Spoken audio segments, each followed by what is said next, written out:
talented people don't achieve as much success as they could, unfortunately, because they sit back on their talent and never learn to work hard.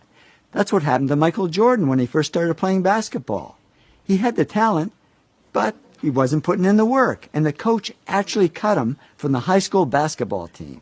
Boy, that was a wake-up call. He says, I was very disappointed. I started working on my game the day after I was cut. And he soon became the hardest working player in basketball. And that hard work is what made him the greatest basketball player of all time. So I'd say the real gift isn't talent, it's the ability to work hard. And we tend to underestimate work and overestimate smarts. But in the end, work wins over smarts. In fact, many successful people aren't the smartest.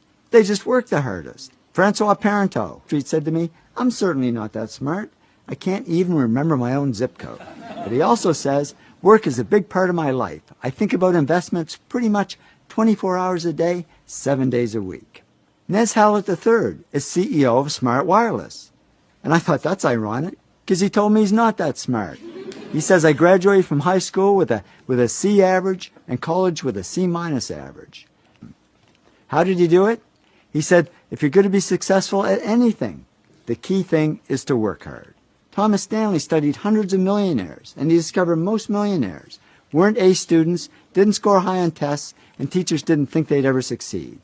But they did succeed because they worked hard. Yong Kim, president of Lucent Technology, says people who are the smartest sometimes don't realize their full potential because things get too easy, so they don't push themselves hard.